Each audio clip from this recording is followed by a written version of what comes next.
If you've ever found that you've tried to silence your inner critic only to have it get louder, you're not alone. In fact, there's a very good reason why parts like this don't respond to pushing back against them. In today's video, we'll look at why parts like self-criticism, overthinking, and people-pleasing are not flaws, they're just protective.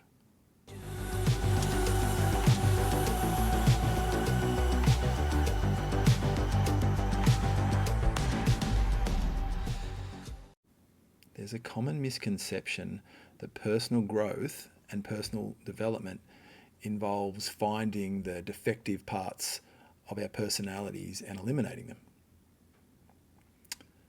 And many people get very frustrated that this doesn't seem to work.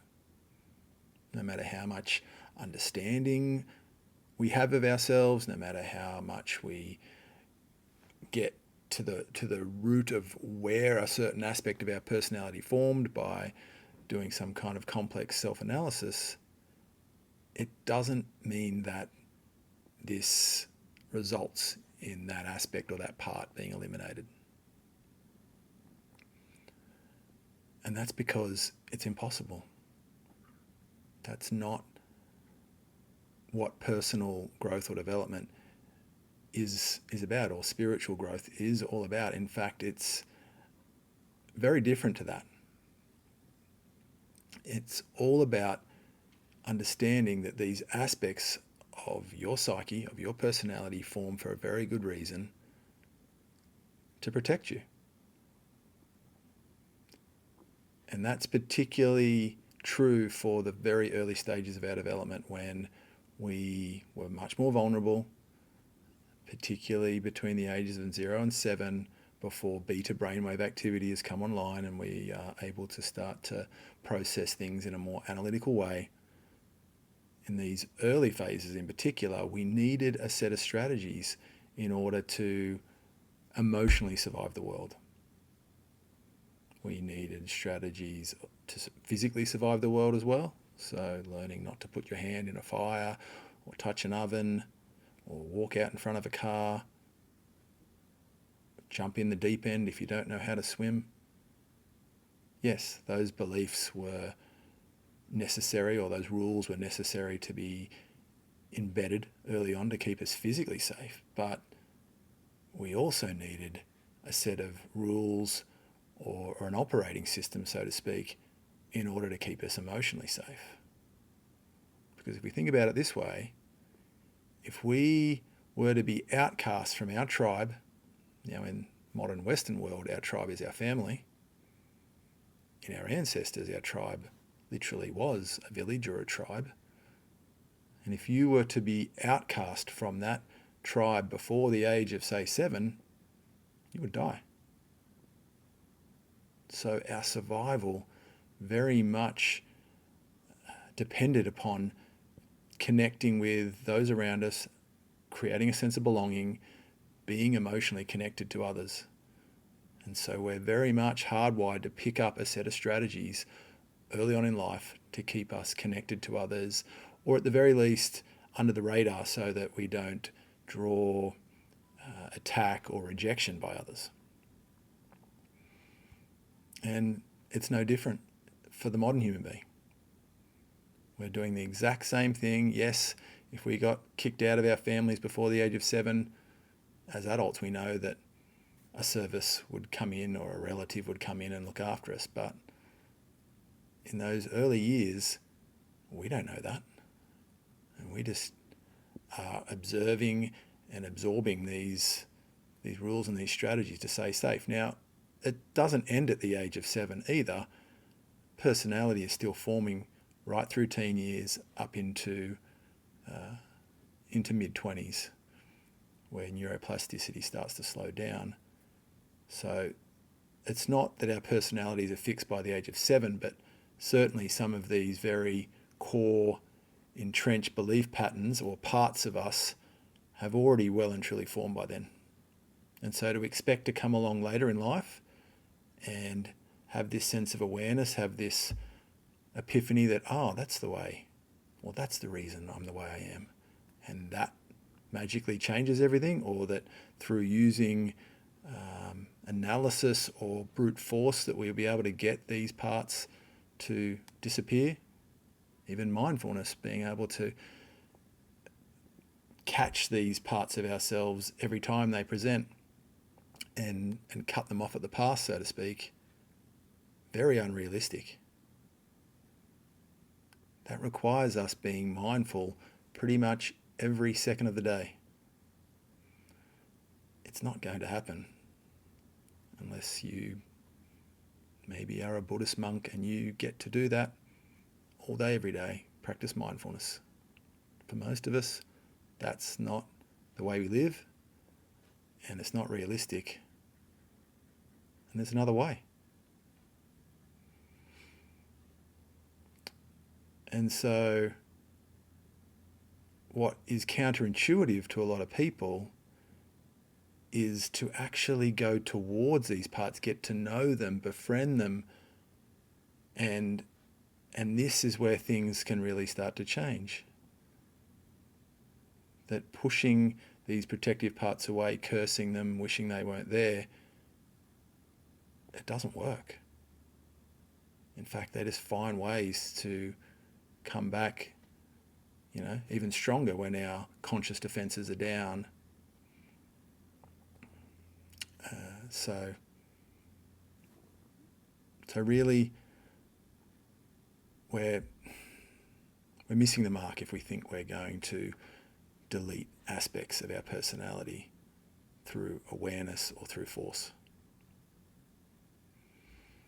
And it's much more useful to realize that these parts are only trying to help. There's no such thing as a bad part. And now I'm talking internal family systems language for those of you who may have come across Richard Schwartz's model.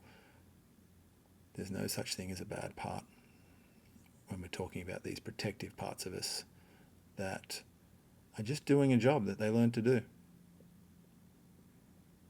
So let's look at a few of the common ones and what they may be protecting. This isn't for everyone, but this is a possibility. So the critical part, touched on at the start of this video. A lot of us have a critical part, a part that criticizes ourselves, and at some point that critical part can also critique or criticize others. And many of us would prefer not to have such a part that is critical or negative or judgmental. But often what is hiding behind a part such as a critical part is another aspect, a more vulnerable aspect that is, or has felt like a failure maybe at some stage, or felt not good enough in some kind of way. And this is why the critical aspect of us has developed so strongly, to try to stop us feeling like a failure again, because feeling like a failure does not feel good.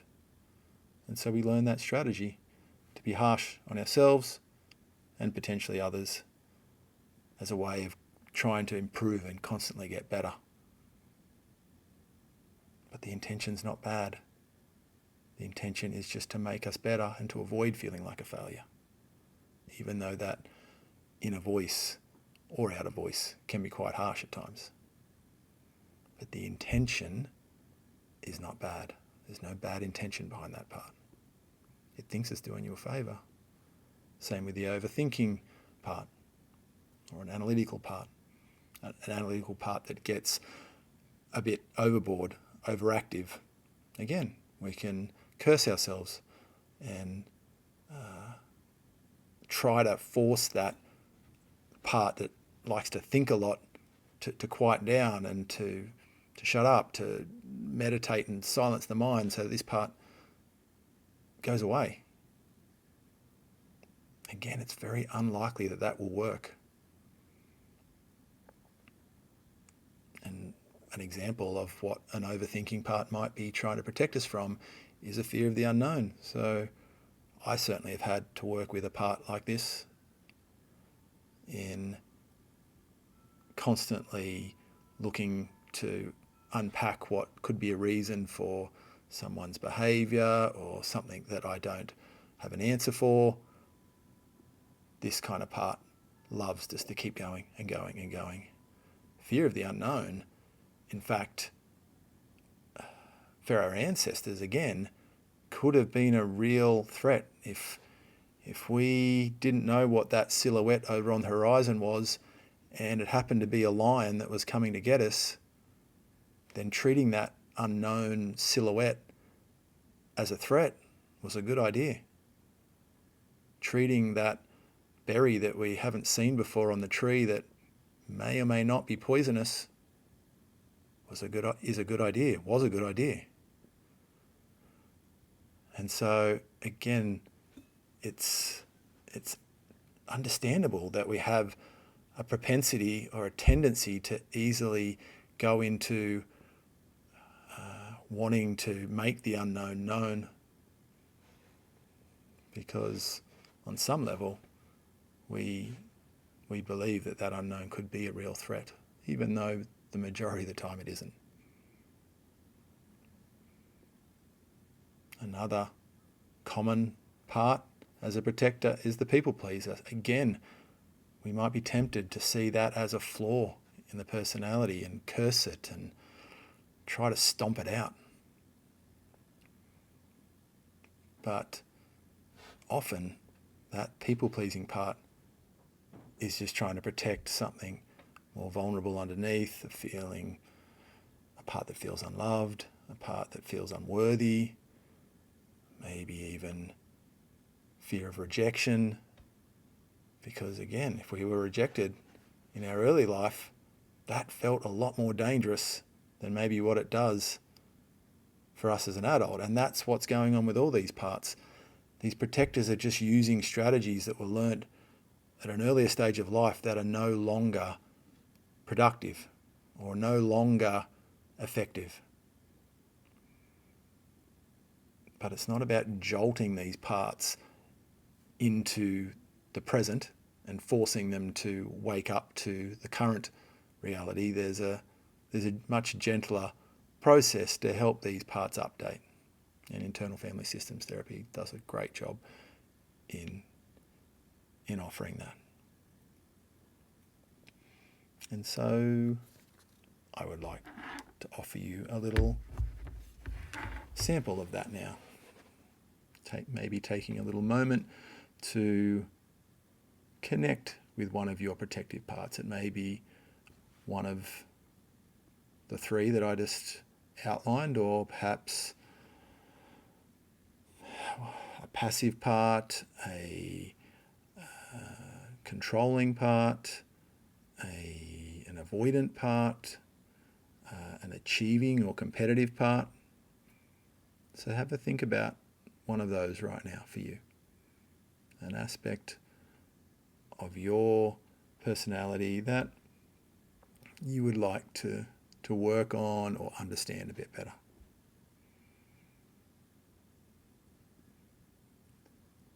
And as I think is most beneficial to viewers, I'd like to offer you an experience in connecting with and working with that part of yourself right now. So again, you can pause the video if you need to think of a part of yourself that you'd like to work with. And once you've identified that part, and the way to connect with that part today would be to use a recent memory, or it can be a memory from further back that you can use as your access point to invite that particular part in. So I now invite you to close your eyes if you feel comfortable with doing so. Lowering your eyes is fine too. You do not have to close your eyes, but focusing on a singular point so that you're not so focused on the external environment or even on me on the screen. And just take a moment just to breathe and observe yourself in this moment neutrally. Just witnessing the breath as it naturally rises and falls. Your body as it is supported by the floor or the piece of furniture that has you. And just witness. Because witnessing or observing brings you into the neutral, curious state that supports getting to know a part of yourself.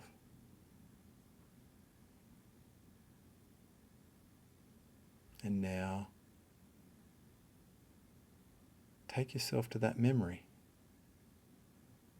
A memory of a time when you behaved in a way that perhaps you would prefer not to have behaved, or reacted in a way you would not like to react, felt a certain way even.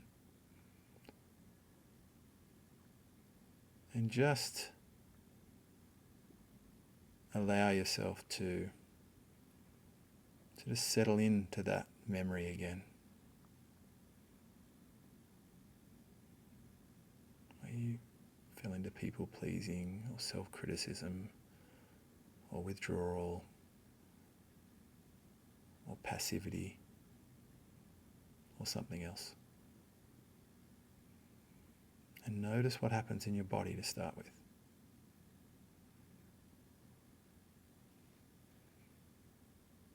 Notice even subtle sensations.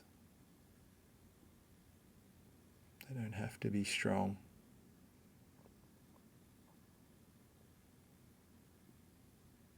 Although it doesn't just have to be bodily sensations that you notice coming up when you go to this memory. Maybe you get images coming in, words. Maybe you're getting colours and shapes, something more abstract. It doesn't matter what it is. There's no right or wrong. You're just opening up to connecting with a part of you by using this memory.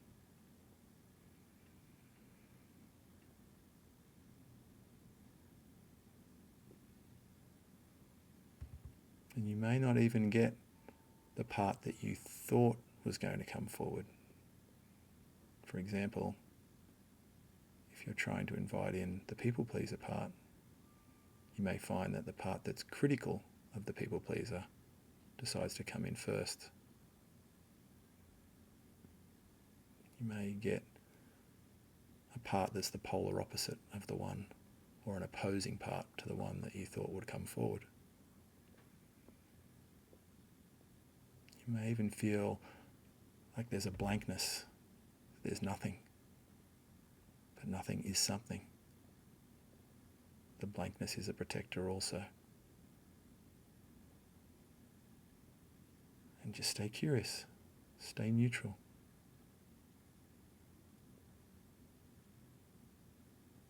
And invite this part of you to show you or tell you something. Let it be seen and heard.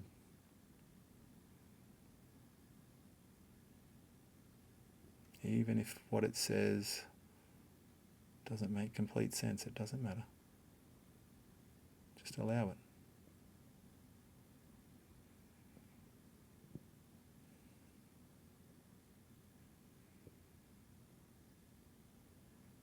And then ask it with curiosity,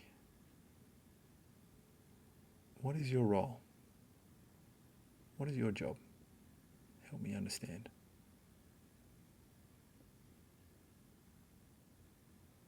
And just wait. Maybe words pop back in. Maybe you just get a feeling as to what it's doing.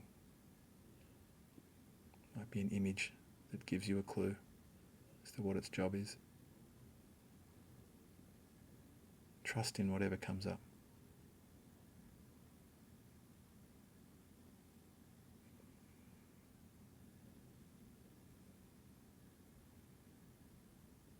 And you may even go another step further if you get a sense of that answer and ask the part what it's fearful will happen if it doesn't do its job.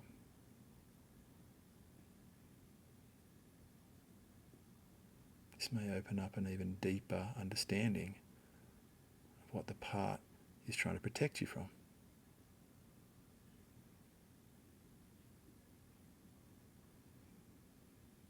For example, a people-pleasing part might say it's there to focus on others and look after their needs, and its fear is that people will leave if it doesn't do its job.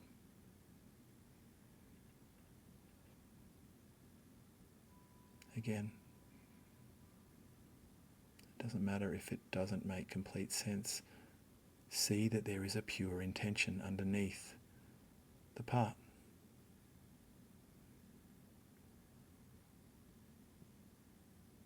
And hopefully, if another part doesn't feel inclined to jump in and judge it or have an issue with it, and if one does, see if you can get such a part to hold back, stand off to the side for a bit while you finish your interaction with this particular part. And if you can see that pure intention of the part that's only trying to help, it's only trying to look after you, even if it's doing it in a way that's a bit too intense or outdated, it's still only trying to help. And if you find gratitude within yourself for the fact that this part is just trying to help,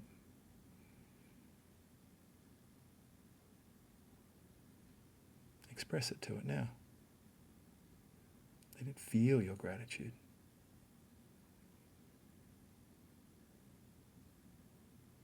And notice what happens.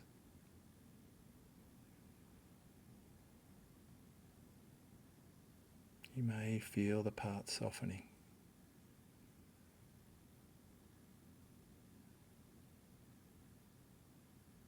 If it doesn't, then there's a good chance it doesn't quite trust you enough yet, or maybe it thinks that you're trying to take its job away. So don't be concerned if you don't get a response from showing it gratitude, but convey that anyway.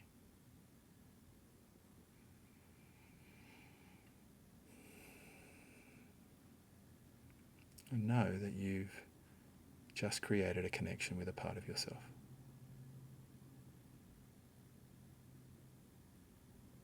And this certainly does not have to be the last time you communicate with this part of yourself. It can just be the beginning.